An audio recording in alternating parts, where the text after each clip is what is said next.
Welcome dear students. Discovery classes में HR sir आप लोगों का फिर से हार्दिक अभिनंदन करते हैं, वेलकम करते हैं और स्वागत करते हैं। डियर स्टूडेंट्स, आज की क्लास में हम बात करेंगे मनुष्य में लैंगिक जनन के बारे में। मनुष्य में लैंगिक जनन यह हमारा टॉपिक है और इस टॉपिक में से किस प्रकार से प्रश्न पूछे जाएंगे आपकी बोर्ड की एग्जामिनेशन में, सभी बातों की चर्चा करेंगे। अगर हमारा चैनल आपने अभी तक सब्सक्राइब नहीं किया है तो सब्सक्राइब ज़रूर कर लें।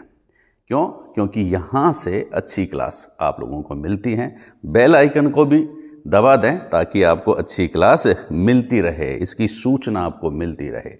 ठीक है, तो शुरू करते हैं बिना टाइम वेस्ट किए आज की क्लास। आज का टॉपिक क्या है? मनुष्य में लैंगिक जनन है। तो देखिए, सबसे पहले अगर लैंगिक जनन किसी भी जीव में होता है तो वह उसके जीवन में, उसके शरीर में कुछ ऐसे परिवर्तन होते हैं जिससे वह लैंगिक जनन करने के योग्य होता है। ठीक है, तो किसी भी जीव के द्वारा लैंगिक जनन के योग्य होने के लिए जो भी प्रक्रिया करनी पड़ती है उसको हम क्या कहते हैं? लैंगिक परिपक्वता कहते हैं। ठीक है, उसको क्या कहते हैं? लैंगिक परिपक्वता कहते हैं। और लैंगिक जनन करने के लिए किसकी आवश्यकता होती है? लैंगिक परिपक्वता की आवश्यकता होती है। तो क्या होता है लैंगिक परिपक्वता? पहला हमारा यह टॉपिक है। ध्यान से इस क्लास को देखेंगे, कॉपी पेन लेकर के बैठें क्योंकि क्लास कौन सी है? नोट्स बनाने वाली क्लास है। देखिए, लैंगिक परिपक्वता क्या होती है? देखिए, पहली लाइन अगर आपके एग्जाम में आ जाए, लैंगिक परिपक्वता को समझाइए, तो आप क्या बताएंगे कि जीवों में विशिष्ट कार्यों को करने के लिए, विशिष्ट कार्यों के संपादन हेतु विशिष्ट कोशिकाएं होती हैं। जैसे देखने के लिए आंखें होती हैं, सूंघने के लिए नाक होता है, स्वाद जानने के लिए जीभ होती है। ठीक है ना? वैसे ही जनन के लिए भी क्या होती हैं? जनन कोशिकाएं होती हैं। विशिष्ट कार्य के लिए अपने शरीर में विशिष्ट कोशिकाएं होती हैं। ठीक है, तो देखिए, ये लाइन आपको समझ में आ गई होगी कि जीवों में विशिष्ट कार्यों के संपादन के लिए या विशिष्ट कार्यों को करने के लिए विशिष्ट कोशिकाओं की आवश्यकता होती है, विशिष्ट कोशिकाएं होती हैं। इसी प्रकार लैंगिक जनन हेतु भी विशिष्ट जनन कोशिकाओं का उत्पादन करना एक विशिष्ट कार्य है। लैंगिक जनन हेतु भी क्या चाहिए? अभी विशिष्ट जनन कोशिकाएं, सही है। और विशिष्ट जनन कोशिकाएं ही नहीं होंगी ना जब शरीर में, तो जनन नहीं होगा। इसलिए किसका उत्पादन जरूरी है? विशिष्ट जनन कोशिकाओं का उत्पादन जरूरी है। ये हमारे शरीर में किसका उत्पादन जरूरी है? विशिष्ट जनन कोशिकाओं का उत्पादन जरूरी है। यह लाइन भी आप लोगों को समझ में आ गई होगी। अब देखिए, मनुष्य में इन जनन कोशिकाओं का उत्पादन व परिपक्वन, एक तो उसका उत्पादन होना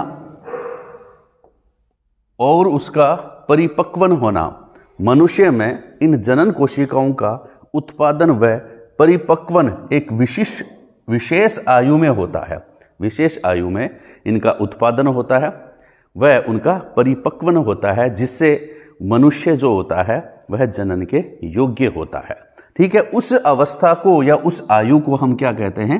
किशोरावस्था कहते हैं। कौन सी अवस्था कहते हैं? किशोरावस्था कहते हैं, टीन एजर्स कहते हैं। और यह उम्र जो होती है वह 12-13 साल से प्रारंभ होकर 18-19 साल तक की आयु को हम क्या कहते हैं? किशोरावस्था कहते हैं। तो दूसरा महत्वपूर्ण प्रश्न इसी में हम पढ़ेंगे लैंगिक परिपक्वता में, यह सारी बातें, लेकिन प्रश्न एक नंबर का प्रश्न बन जाता है कि किशोर अवस्था किसे कहते हैं? टीन एज किसे कहते हैं? ठीक है, तो क्या लिखेंगे? वह आयु जीवन काल की वह अवस्था जो सामान्यतः 12-13 साल से लेकर के 18-19 वर्ष तक रहती है, जिसमें जनन अंग या जनन ऊतक परिपक्व होते हैं, उसे क्या कहते हैं? किशोरावस्था कहते हैं। मतलब अपने शरीर जो छोटा बच्चा जन्म लेता है तो बाल्यावस्था, शिशु अवस्था, बाल्यावस्था, ठीक है, फिर आती है किशोर अवस्था, फिर युवा अवस्था, फिर वृद्धावस्था। ठीक है, बहुत सारी अवस्थाएं, जीवन चक्कर जो है उसको कई अवस्थाओं में हमने बांट रखा है। तो बाल्यावस्था के बाद जो अवस्था आपकी आती है 11, 12, 13 से 18-19 वर्ष तक की जो आयु होती है, इसको हम क्या कहते हैं? किशोरावस्था कहते हैं। क्या होता है इस अवस्था में? इस अवस्था में जनन अंग या जनन ऊतकों का उत्पादन या परिपक्वन होता है। मुख्यतः परिपक्वन लिख लीजिए, क्योंकि उत्तकों का उत्पादन तो जन्म से पहले हो जाता है, मुख्यतः उसका निर्माण वह परिपक्वन होता है। ठीक है, इस अवस्था को हम क्या कहते हैं? किशोरावस्था कहते हैं। अब एक और महत्वपूर्ण प्रश्न आपकी एग्जाम की दृष्टि से, कौन सा भैया? 1 नंबर का और आपके लिए 1 करोड़ का प्रश्न है भैया। कौन सा? कि भाई यौनारंभ किसे कहते हैं, पबर्टी किसे कहते हैं? यौनारंभ क्या होता है? एकदम सिंपल अवस्था, सिंपल प्रश्न है कि जब लड़कों या लड़कियों के शरीर में, ठीक है, जब लड़कों या लड़कियों के शरीर में या जब मनुष्य के शरीर में इन जनन उत्तकों का परिपक्वन या जनन कोशिकाओं का निर्माण जैसे ही प्रारंभ होता है, जैसे ही प्रारंभ हो जाता है, तो उस उम्र विशेष को हम क्या कहते हैं? यौवनारंभ कहते हैं। उसको क्या कहते हैं? यौवनारंभ कहते हैं। क्या खास बात है? देखिए डेफिनेशन क्या लिखेंगे। 1 नंबर का प्रश्न आपके एग्जाम में आएगा कि किशोरावस्था की वह अवधि, क्योंकि जनन उत्तकों का परिपक्वन कौन सी अवस्था में होता है? किशोरावस्था में होता है। तो आप क्या लिखेंगे? आंसर अगर यहां से शुरू कर देंगे ना यौवनारंभ का, कि यौवनारंभ किसे कहते हैं, और अगर आपने आंसर किशोरावस्था से शुरू कर दिया तो आपका आंसर एकदम सही रहेगा। तो किशोरावस्था की वह अवधि जिसमें जनन अंग या उत्तक परिपक्व होना प्रारंभ होते हैं, जनन उत्तक या जनन अंग परिपक्व होना प्रारंभ करते हैं, उसे यौवनारंभ कहते हैं। उसे क्या कहते हैं? यौवनारंभ या पबर्टी कहते हैं। क्या लिखेंगे? किशोरावस्था की वह अवधि जिसमें जनन अंग या उत्तक परिपक्व होना प्रारंभ करते हैं, उसे यौवनारंभ कहते हैं। बहुत बढ़िया आंसर आप लोग लिख सकते हैं। यौवनारंभ किसे कहते हैं? किशोरावस्था की वह अवधि जिसमें जनन अंग या उत्तक परिपक्व होना प्रारंभ करते हैं, उसे हम यौवनारंभ कहते हैं। उसे हम क्या कहते हैं? यौवनारंभ कहते हैं। 1 नंबर का 1 करोड़ का प्रश्न आप लोगों के लिए यह है, गलत नहीं होना चाहिए। अब देखिए एक और खास बात, किशोरावस्था जो होती है ना, उसमें लड़कों व लड़कियों के शरीर में कई प्रकार के परिवर्तन होते हैं। ठीक है, उन परिवर्तनों को हम क्या कहते हैं? द्वितीयक लैंगिक लक्षण कहते हैं। बहुत बार पूछ लेते हैं 1 नंबर का प्रश्न कि द्वितीयक लैंगिक लक्षण किसे कहते हैं? तो क्या लिखेंगे? किशोरावस्था में लड़कों व लड़कियों के शरीर में अनेक प्रकार के परिवर्तन होते हैं। उन परिवर्तनों को सामूहिक रूप से द्वितीयक लैंगिक लक्षण कहते हैं। बात समझ में आ गई होगी। द्वितीयक लैंगिक लक्षण लिख लिया होगा आपने। अब लड़कों कौन कौन से हैं ये द्वितीयक लैंगिक लक्षण? तो देखिए लड़कों में द्वितीयक लैंगिक लक्षण, पहले हम लड़कों की बात कर लेते हैं कि लड़कों में कौन कौन से द्वितीयक लैंगिक लक्षण होते हैं।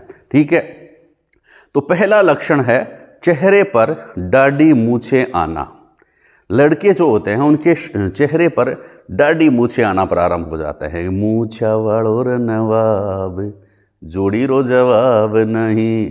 तो मूछें आने स्टार्ट हो जाती हैं कि चेहरे पर दाढ़ी मूछें, आजकल तो बहुत ज़्यादा दाढ़ी मूछें रखने लग गए हैं बच्चे।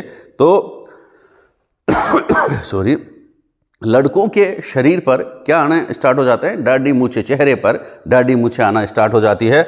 आवाज़ भारी होने लग जाती है। ओए क्या हाल है? आवाज़ भारी होने लग जाती है, एकदम से आवाज़ फटने लग जाती है। आवाज़ का भारी होना, फटना।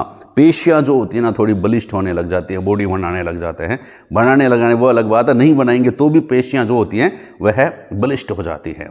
ठीक है ना, पेशियाँ बलिष्ठ हो जाती हैं, चेहरे पर दाढ़ी मूछें आ जाती हैं। एडम्स एप्पल, ये गले में एक जो ये यहाँ पर एक बटन है ना अपने वाला, इसको ऑन ऑफ करते ही अपना ऑन ऑफ हो जाते हैं। यह बटन जो है इसको एडम्स एप्पल कहते हैं। ठीक है, क्या कहते हैं? Adam's apple.